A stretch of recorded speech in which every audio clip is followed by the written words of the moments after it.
All right, so I'm here in my session with Dr. Lader. I wanted her to define, briefly what, I know I've talked to all of you about what my condition is, but she can just generally define it. And we're doing what's called ART, art therapy. So could you define, like, what do I have, or hopefully had, and what are we doing? So what do we do? Well, basically what you had were panic attacks, extreme anxiety, which means it's at the top of the rung of anxiety, where it became phobic, where it was very difficult for you to enjoy daily activities, some daily activities like loving driving and not having to worry because there's an obsessive component to it, of excessive worry. So that was a problem, and medical issues, not so much that you were afraid of any pain, but just going and not the unknown, and that's what anxiety is. It's fear of the unknown, fear of what could possibly happen. And control is a big issue, as these guys know, for me. Control is a big issue, absolutely. So therefore, fear of the unknown makes sense, because if you want to control everything, you're going to be afraid of. And people who have this disorder know that when people have these kinds of panic attacks and phobias, they know that it's a little crazy, that it doesn't make rational sense, but they can't help the emotional side from coming up. And so it's an internal fight for people who have it, because you shouldn't feel that way, but you do. It's just the way it is. So we worked on being able to reduce and lower and get rid of, actually, the anxiety that was attached to those things. One of the great things about ART, which stands for Accelerated Resolution Therapy, is that this is faster than anything I've done. I've been a therapist for 40-something years, and learning ART has been one of the best additions to my practice.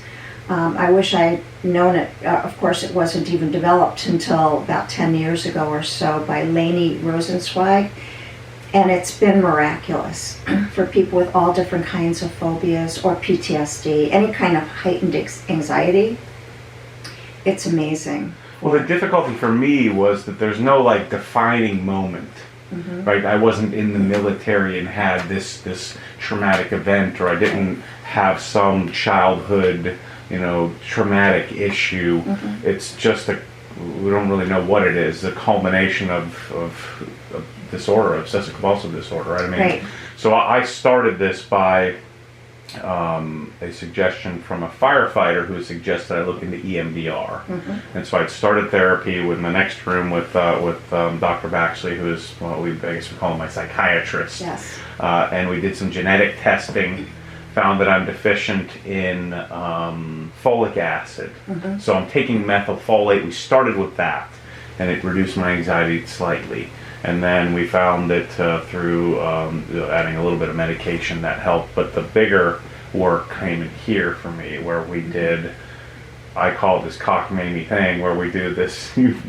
So explain the hand movement. So I've had some drugs and some psychology, and then this greater extension of art therapy. And so at my house we call it the hand wavies. Right. But when you're damaged like I was, I'm willing to, if you told me to rub some snake oil on the back of my earlobes, I'd try it. And so I came into this with a complete open mind about, you're going to wave your hand and that's going to fix me. And so it's not that simple. Help me understand that. Yeah. It's very difficult to actually. I was very skeptical myself, because I always told, when I lectured, that I didn't want to do anything that I couldn't explain to my clients. And I really can't fully explain this. It is a form of EMDR. Leni Rosenzweig had been trained in EMDR, and then she started doing something more creative on her own, and felt there were things missing in EMDR. So she was doing it, and then they told her she was doing something totally different than EMDR, and that she couldn't call it EMDR because she wasn't staying with their protocol. So she renamed it Accelerated Resolution Therapy. And I have been able to see people in one session become totally anxiety-free from something that had affected them for decades sometimes. So it's quite miraculous, and it is hard. I felt like a snake oil salesman when you said snake oil. I felt like a snake oil salesman myself when I said, well, in one session we might be able to, I can't make any guarantees, but that we might be able to ameliorate decades of anxiety. And as you said, a lot of people who come in here, especially sexual abuse or some kind of PTSD from military, when it's very specific, that sometimes is actually easier, even though it's very devastating. But we can do typical days, which means that even if somebody has anxiety, generalized anxiety all the time, can still address that. And it's not hypnosis. The brain waves are different, so it's not hypnosis. I can't make somebody cluck like a chicken. You remember everything. As a matter of fact, you can probably attest to this, when we do it, it's hard to know that anything's changing at all. So you're totally present. It's not like you're in any kind of a trance state, you know, everything that's happening all the time. And for people who have trauma, it's not that they forget the trauma. They'll remember everything, but they'll feel differently about it, where it doesn't bother them anymore. So functionally, like I'm big on like, what do we actually do? So I came in here, you sat down, I told you my issues or what I thought were my issues, and then you would have me tell a story in my head, which I have a hard time doing because I'm attempting to control, you know, my thoughts. And so you worked with me to under eye movement. So we would sit like this, and I would sit up in my chair, and what would you do?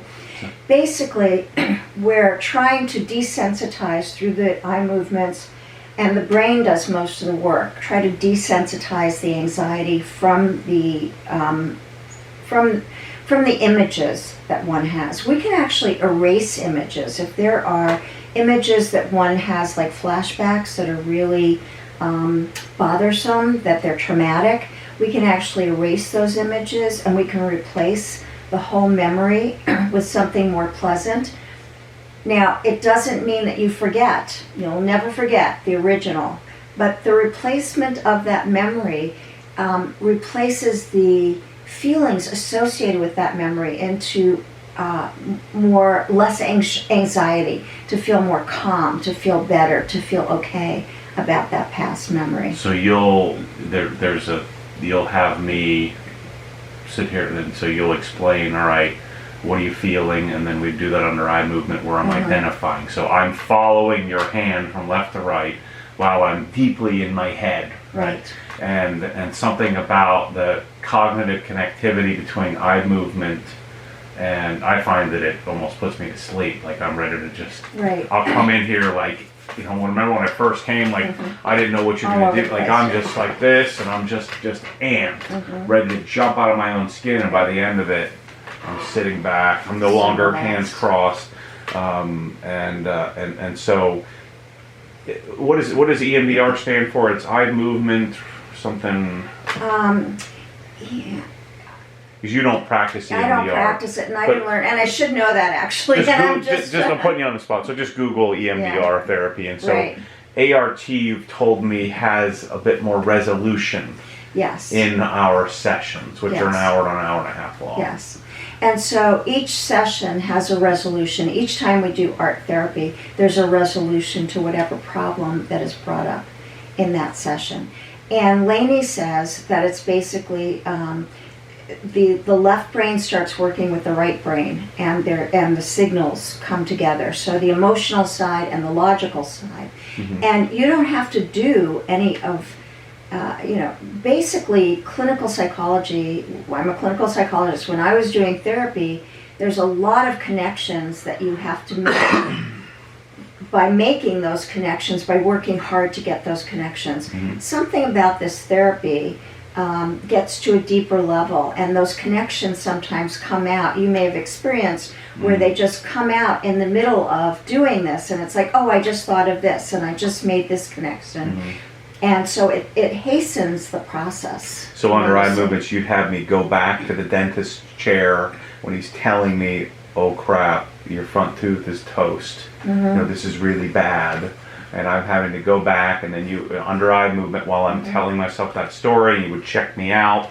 And then we would go back, okay, tell that story, you know, again in your head. And I found that by the end of that, I was almost desensitized to the sensitivity of your life is over, you know, because I blow things out of proportion, all or nothing. And so today, just to kind of conclude here, I'm no longer on medication, I, you know, when I started, my wife would drive me here. I couldn't drive. I would be just totally, you know, just all amped. And then it got to the point to where I would come here and I was fine here, to where I couldn't even conjure up any anxiety, but I would still be at, you know, in different positions, different places. I still couldn't drive, and then I added driving in, and then I added driving aggressively, and then I added driving with people in the car, because it got to the point where I couldn't drive over a bridge. If someone was behind me, I'd be looking for my exit. I would avoid highways. And then also anything to do with, if I couldn't watch anything medically related show, I wouldn't listen to a podcast in the car because someone might say a trigger word. So I was headed toward Howard Hughes, like in my own little home theater, and not leaving the house. The world gets smaller and smaller and smaller. And that's the problem with phobias or any kind of anxiety, is it does grow if it's not checked and we don't do something about it. And so the world does become smaller and smaller. So my future continued fix, so I'm very reluctantly chasing deeper. I'm going to have to go to the dermatologist and the GP and maybe donate blood and kind of face the fear, which I so desperately do not want to do. But I can even, I wouldn't even be able to say this, you know, in the beginning. I'd be freaking out. Now I can say that with uncomfortable confidence. The goal would be to get to where it's just whatever. No big deal. Yeah. Exactly. I hate this expression, but what is, you know. You know, just take it for what it is, not what it could be. Or what's helped me a lot is actually visiting the possibility, the worst case scenario, instead of it being there and I'm attempting to just drive it away. Right. And so just letting it in and accepting it's allowing it. to face the fears, and yes, acceptance is part of it. But part of you, the anxiety was so high that you couldn't go. Your anxiety was so high as it was that it was hard for you to go past that without some intervention. Well, and me having an implant in my tooth, in my front tooth, which was very present. There's no way around it. Right. You know, the great thing about therapy, and especially art therapy, is that, you know, when you first start, we're just talking about this, that it grows and grows and grows. The phobias get bigger and bigger and bigger, and they start extending to other things, so the world gets smaller. But there's a domino effect in the other direction, too. So that when you start fixing one thing, it becomes easier to fix the next and the next and the next. And the anxiety level in general is lower. So you're not amped, as you said, all the time. Now it's only in small pockets of time. And the thing that makes it way worse for me is that natural tendency to be obsessive as well as compulsive, combined with the phobia. And then it's funny because in 2014, I never had anything anxiety-inducing. And once once you open Pandora's box, it's ever present, and you can't just close it.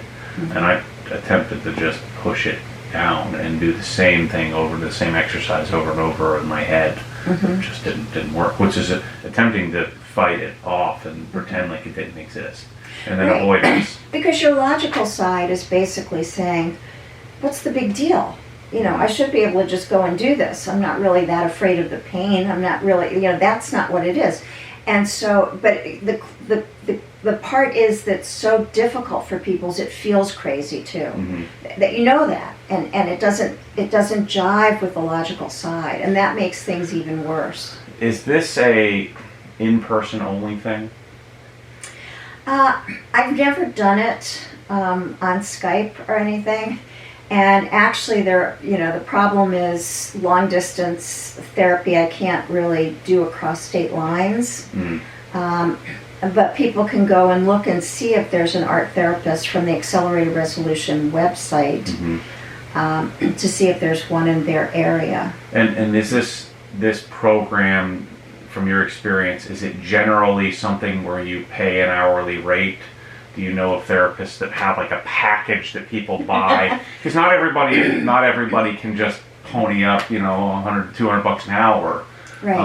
And you know, insurance doesn't always cover this kind of elective therapy. But you also have to remember, I don't know what people do in terms of that, what other people do.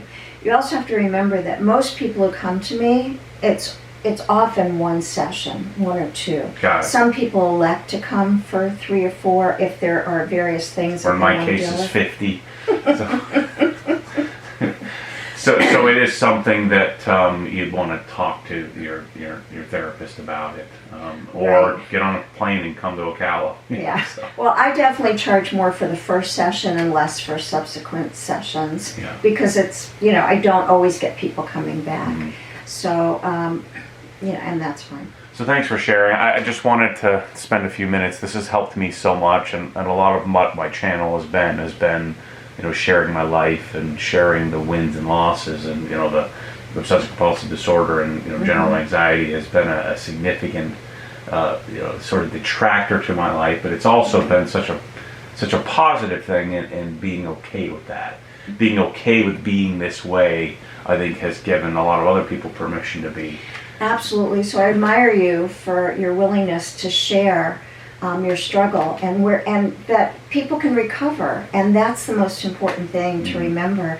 Oftentimes it's that, sort of like you, it's that fear of what if, going to a therapist, what's that going to be like? Am I going to be different? It's like I want to confront it, but not today. Great. You know, I want to stop eating like an idiot, but I'll do it tomorrow. You know, tomorrow. So I obsessive procrastination, and so when I, you know, got to the breaking point where I didn't have a choice, you know. But people have also seen you from the beginning through to now, when you're so much more relaxed and not anxious all the time. Yeah. So that's a role model that people do and can get better all the time. But it's such a fear that people have that maybe I will be the one who can't. Yeah. Yeah, I'm different. You know, mine's different. Nobody has what I have, right. Kind of thing. All right, so thanks for your time. Anyway, Thank you. Catch you guys on the next one. Hope that's helpful.